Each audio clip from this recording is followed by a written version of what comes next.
자, 기도 드리시겠습니다. 사랑하는 나의 아버지, 오늘도 아버지의 부르심에 아멘으로 달려왔습니다. 오늘도 아버지의 말씀에 아멘으로 기뻐합니다. 오늘도 아버지만 의지합니다. 오늘도 아버지를 사랑합니다. 십자가와 부활을 통해서 우리를 가족으로 안아주신 우리 주님 예수 그리스도의 이름으로 기도합니다. 아멘. 자, 오늘은 아버지의 마음이라는 말씀으로 어버이 주일의 은혜를 함께 나누도록 하시겠습니다. 여러분, 황명환 목사님의 인생 잠언이라는 책에는 이런 얘기가 나옵니다. 옛날에 어떤 큰 부자가 살고 있었는데 이제 죽을 때가 다 된 겁니다. 이제 죽을 때가 되다 보니까 그동안 악착같이 벌어놓던 그 돈을 두고 저승으로 떠나는 게 너무나 아쉽고 안타까웠습니다. 그리고 또 한편으론 저승에 갈 때도 돈을 좀 들고 가면 좋겠는 겁니다. 아무리 저승이라고 해도 돈을 들고 가면 뭔가 편안하게 문제가 잘 해결될 것만 같았기 때문입니다. 근데 아무리 국리라고 생각을 해봐도 믿을 만한 사람이 아무도 없는 겁니다.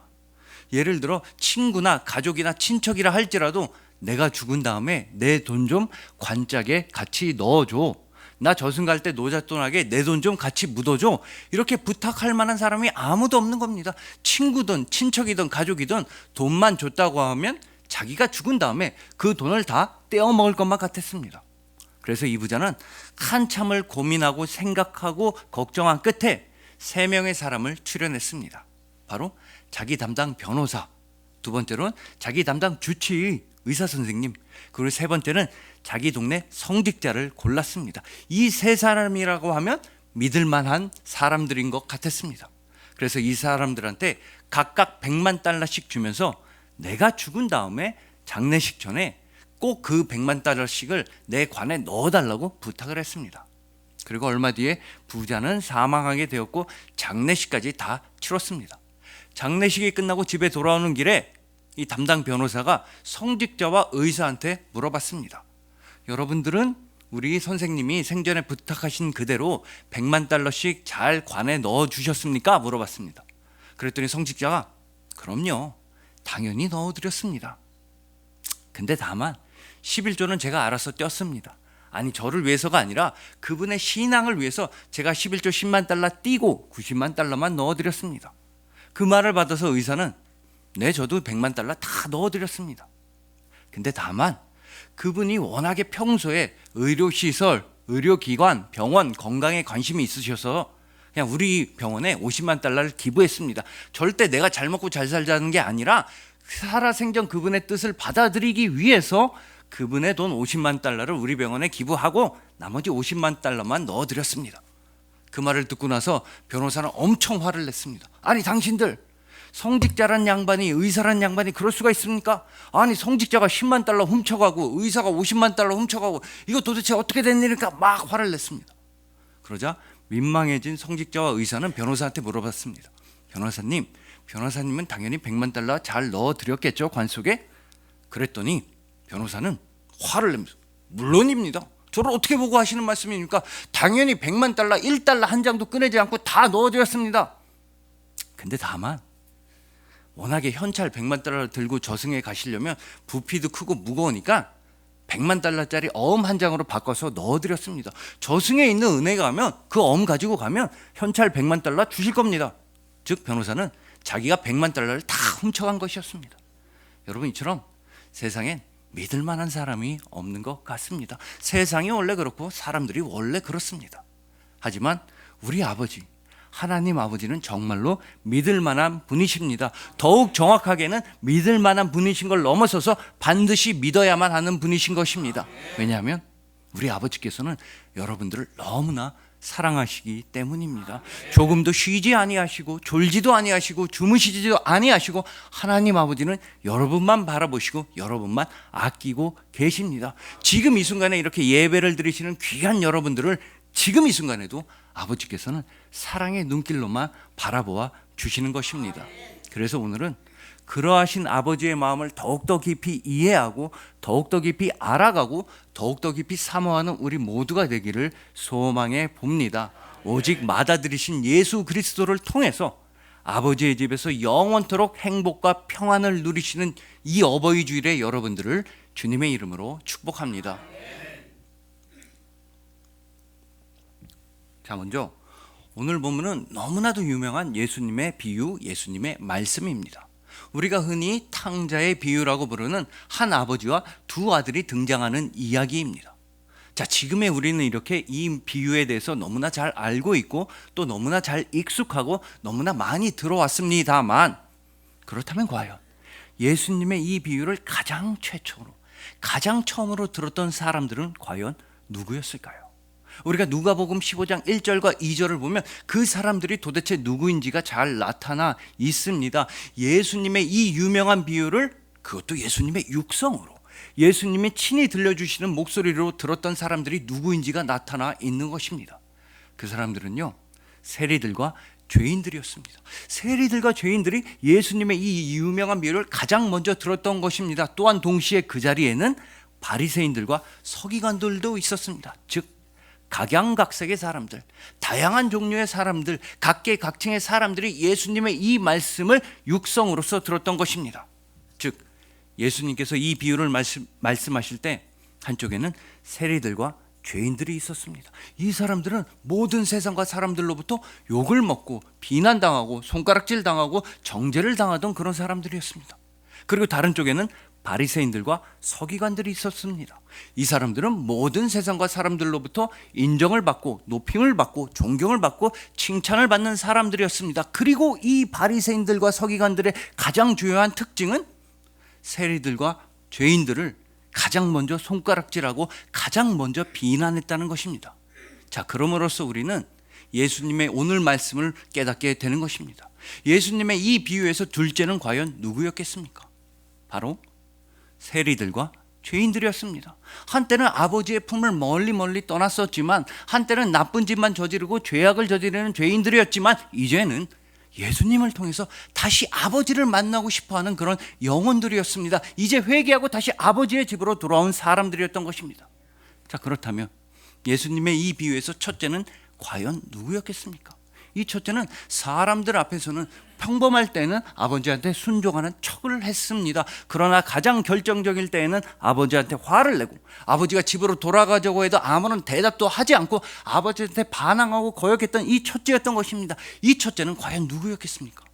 당연히 바리새인들과 서기관들이었습니다. 이 사람들은 사람들 앞에서, 세상 앞에서는 거룩한 척을 다했습니다. 사람들 앞에서는 신실하고 율법을 잘 지키고 믿음이 좋은 척만 했습니다. 그래서 이 사람들이 오늘 본문의 첫째인 것입니다. 게다가 여러분, 이 둘째는 그래도 마지막에는, 결국에는, 최종적으로는 아버지의 집으로 돌아왔습니다. 물론 중간에 나쁜 짓도 많이 저지르고 아버지한테 유산을 달라고 하는 등 먼 나라에 가서 방탕하게 살았지만, 그런 죄인이었지만 어쨌든 결국에는 아버지의 집으로 돌아왔던 것입니다. 다시 아버지의 품에 안겼으며 아버지의 용서를 받았으며 아버지한테서 정말 귀한 잔치상까지 받았던 것입니다. 하지만 오늘 본문에서 이 첫째는 끝까지 아무런 대답을 하지 않습니다. 아버지가 그렇게 집으로 돌아가자고 하는데도, 잔치자리로 가자고 하는데도 성경 그 어디에서도 이 첫째의 대답은 도대체가 나오지 않는 것입니다. 여러분, 예수님께서 오늘 본문의 비유를 말씀하실 때 그 자리에 모인 모든 사람들은 오매불망, 이 첫째가 도대체 뭐라고 대답했는지만 기대하고 있었습니다. 과연 첫째가 아버지한테 뭐라고 대답을 할까 기대하고만 있었습니다. 하지만 예수님은 끝까지 이 첫째가 무슨 대답을 했는지는 절대로 말씀해 주시지 않는 것이었습니다.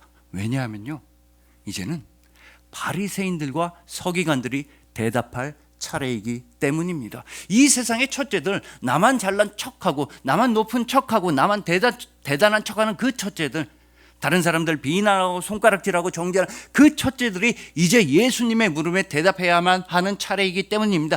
이대로 과연 아버지의 집을 떠날 것인가, 아니면 아버지와 함께 아버지의 집으로 돌아갈 것인가 대답해야만 했기 때문입니다. 그러므로 오늘 본문에서 예수님은 분명히 힘주어서 바리새인들과 서기관들한테 잘 들으라고 말씀하시는 것입니다. 너희가 바로 이 첫째들이다. 너희가 지금 아버지의 마음을 아프게 하고 있다. 그래도 아버지는 너희만 부르고 계시고 너희와 함께 집에 돌아가길 원하신다. 그러니 이제 회개하고 아버지와 함께 아버지의 집으로 돌아가라 라고 말씀하시는 것입니다. 여러분, 이런 맥락에서 이 어버이 주일을 또 맞이해서 우리가 어렸을 때, 아주 어린 아이일 때를 한번 떠올려 보시길 바랍니다.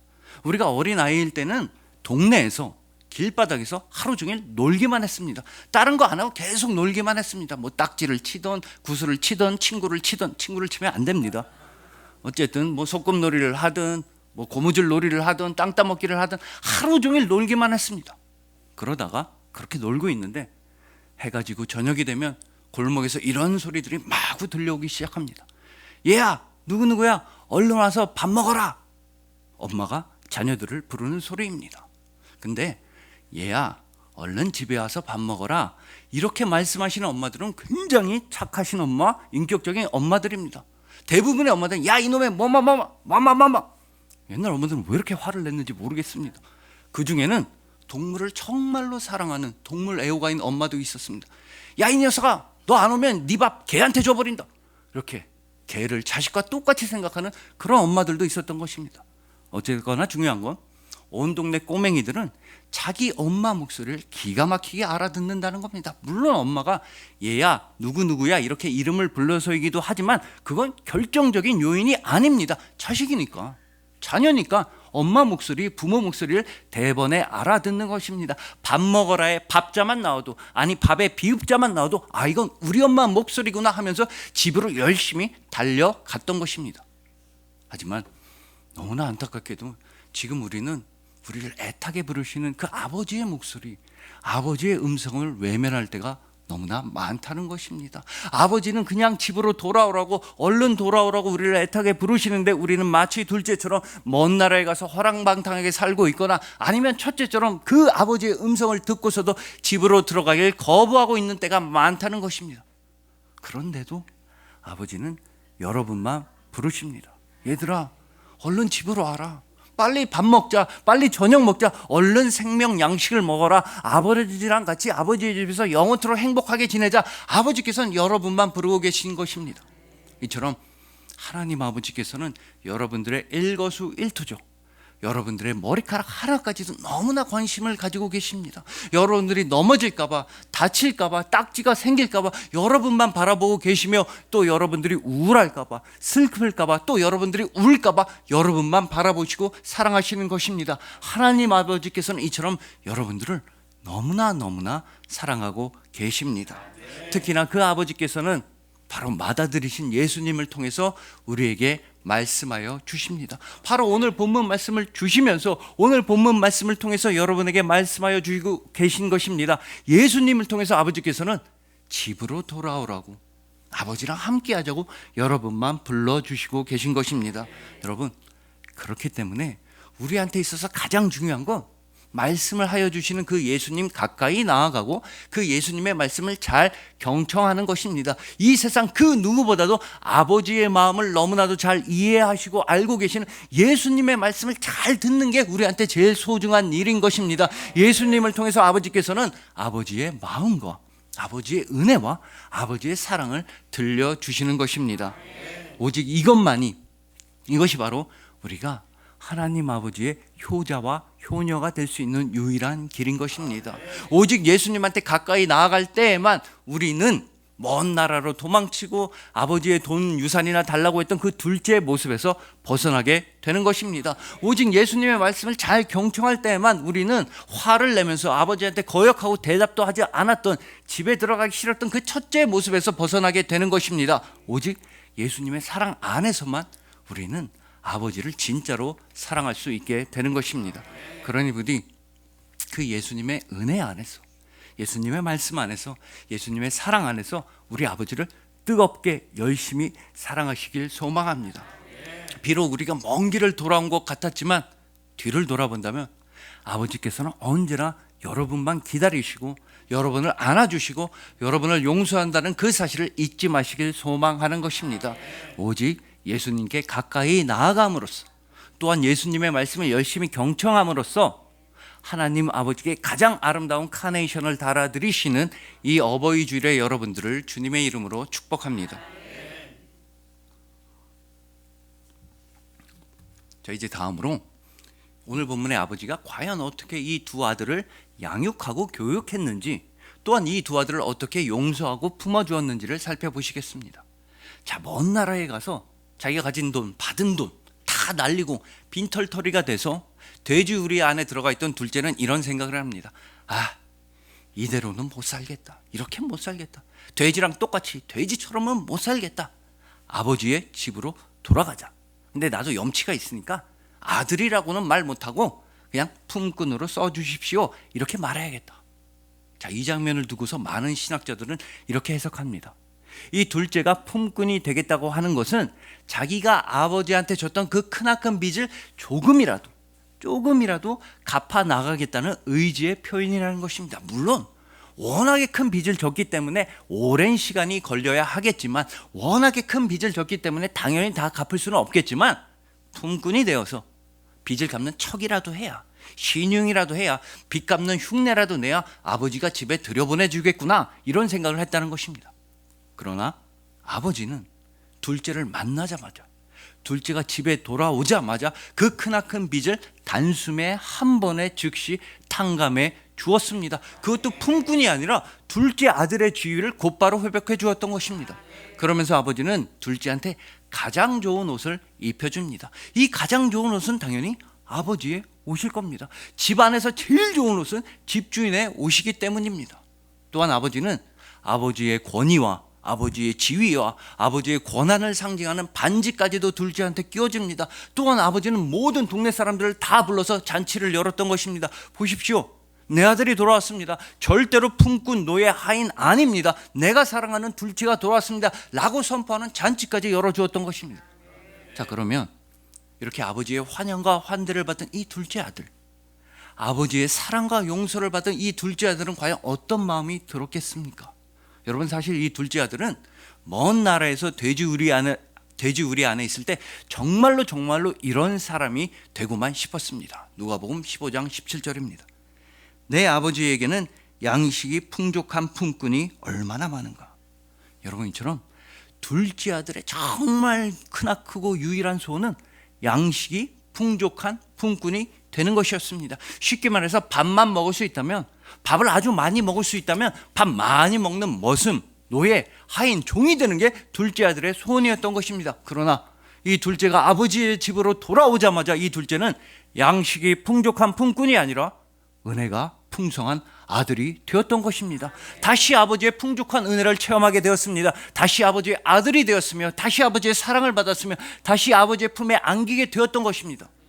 자, 이쯤에서 우리는 첫째의 상황도 살펴봐야 합니다. 이 첫째는 둘째가 돌아오고 마을 잔치가 벌어지니까 심통이 났습니다. 심술이 났습니다. 엄청 화가 났던지 절대로 아버지한테 해서는 안 되는 그런 막말까지 했던 것입니다. 지금 우리가 보는 이 개역개정 성경에서는 나타나 있지 않지만 누가복음 15장 29절에서 첫째는 아버지한테 정말 심한 막말을 했던 것입니다.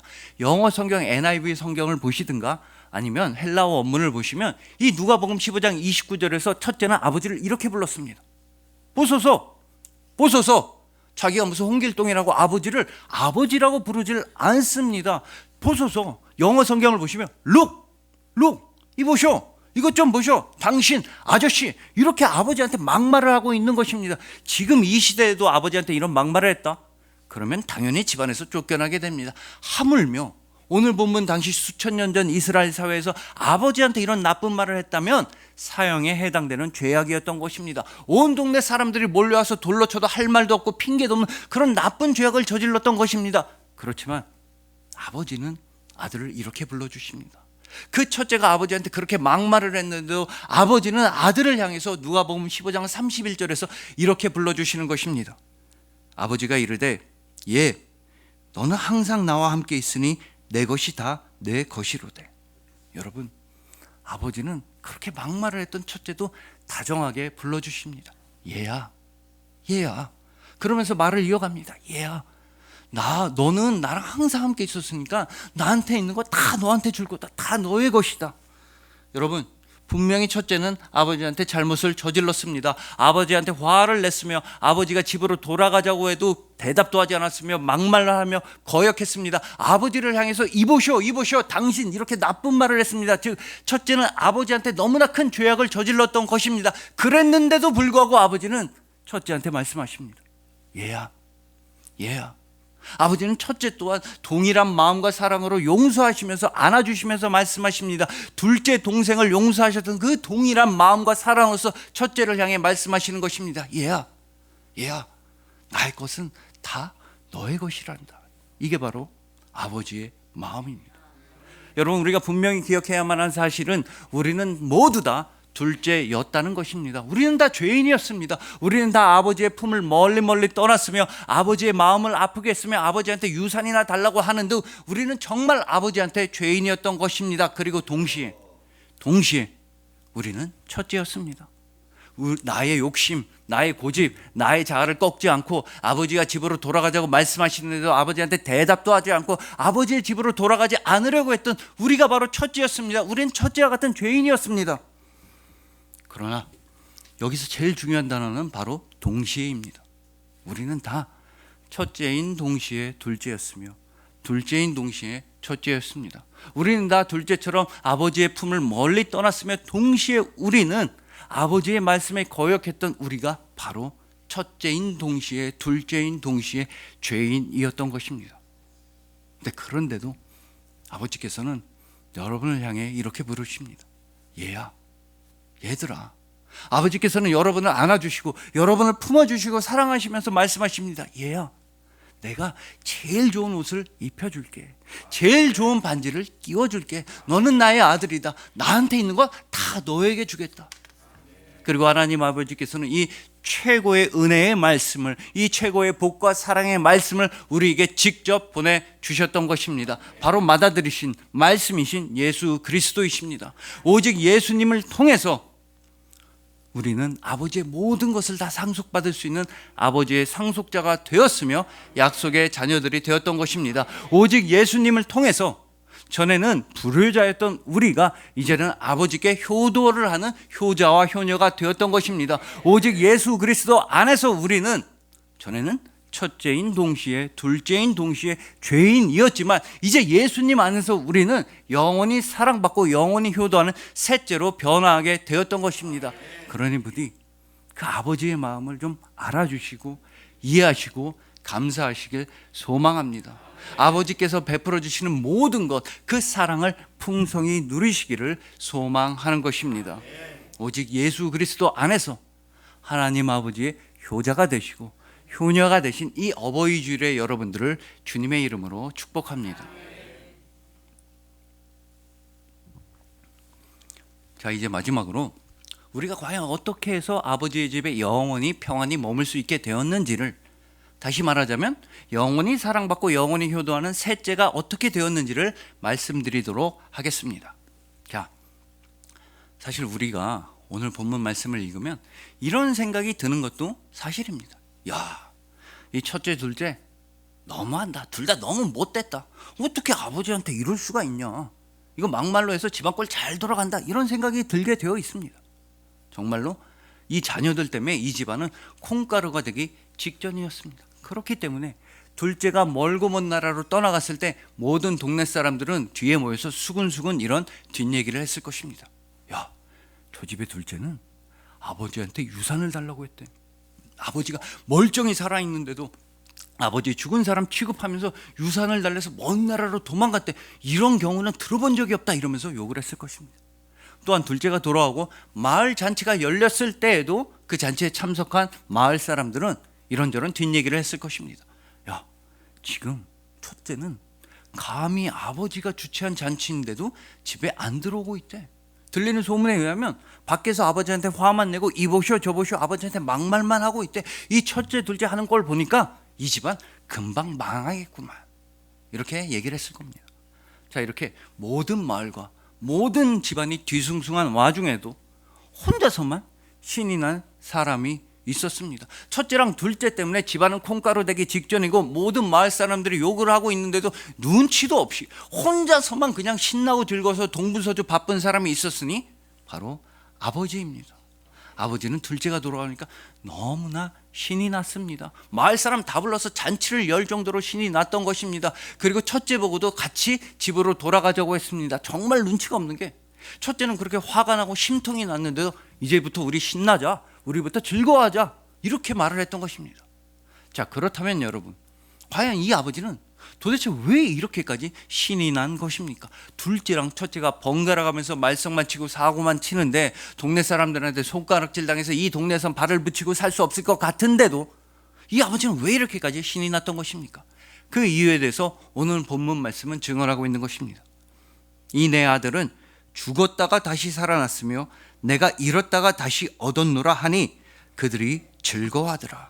자, 둘째가 살아서 돌아와서 너무나 즐겁다는 것입니다. 그 즐거움은 주변 모든 사람들에게 전하고 있는 것입니다. 그렇다면 다시 한번 이 잔칫날에, 이렇게 신나는 날에 왜 아버지는 둘째 죽음이라는 단어를 언급했던 것입니까?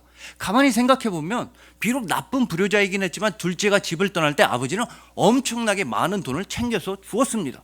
또한 둘째는 자기 발로 집에까지 찾아올 만큼, 물론 행색이야 거짓골이고 남루했겠지만 자기 발로 집에까지 찾아올 만큼 건강한 모습으로 돌아왔던 것입니다. 그런데도 아버지는 내 둘째는 죽었다가 다시 살아났다 라고 말하고 있는 것입니다. 그 이유는 무엇이겠습니까? 그 이유는요, 여러분들이 더욱더 잘 알고 계십니다. 그게 바로 부모의 마음이기 때문입니다. 이 세상 모든 부부는 내 자식이 1초라도 눈에서 안 보이면 그때부터 불안하고 초조하고 답답한 것입니다. 온 세상 전체 다 사라져도 좋은데 내 자식이 아프고 슬퍼하는 건 두고 볼 수 없는 게, 그게 엄마의 마음, 아빠의 마음인 것입니다. 내 자식이 힘들어하면 오히려 부모의 마음이 서서히 죽어가는 게, 그게 바로 부모의 사랑인 것입니다. 바로 그렇기에 하나님께서도 우리의 아버지이시기에 여러분들이 살아있는 걸 너무나 기뻐하십니다. 전에는 죄인이었던 우리가 의의 열매가 된 것, 전에는 죽어야만 했던 우리가 생명의 자녀가 된 것, 아버지께서 제일 기뻐하시는 일입니다. 아버지께서 얼마나 기뻐하시냐 하면 하늘나라에서 가장 큰 성대한 잔치를 여실 만큼 아버지께서는 여러분들이 살아있는 걸 너무나 기뻐하시는 것입니다. 근데 그러기 위해선 아들이신 예수님이 죽으셔야만 했습니다. 또한 부활하셔야만 했습니다. 오직 예수님의 십자가 죽음과 부활을 통해서 우리가 지금 살아서 숨쉬고 있게 된 것입니다. 전에는 죽어 있었던 우리를 대신해서 예수님은 십자가에서 우리를 살리시려고 죽으셨으며, 전에는 죄인이었던 우리를 아버지의 자녀로 만들어 주시기 위해서 예수님은 죽음에서 부활하셨던 것입니다. 즉 오직 예수 그리스도의 십자가와 부활을 통해서 우리는 아버지의 자녀가 되었으며, 예수님의 사랑과 은혜를 통해서 여러분들은 생명을 얻게 된 것입니다. 그러니까 오직 예수님만 우리를 가족으로 받아주셨다는 뜻입니다.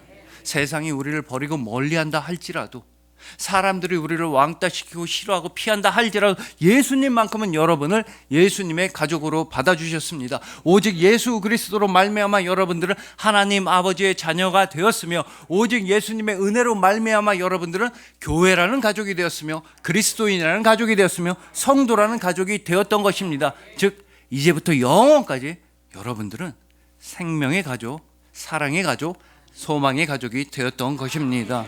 이 어버이 주일은 그런 우리 믿음의 가족의 탄생을 기뻐하고 기념하고 감사하는 주일입니다.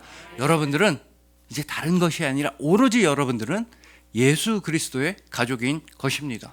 그리하여 예수님께 가까이 나아감으로써, 또한 예수님의 말씀을 경청함으로써 하나님 아버지의 참된 효자와 효녀가 되신 여러분들, 아버지께서 모든 것을 다 내어주시는 아버지의 상속자가 되시고 약속의 자녀가 되신 여러분들, 영원한 사랑을 받으시는 하나님 아버지의 자녀이신 이 어버이 주일의 여러분들을 진심으로 사랑하고 축복합니다.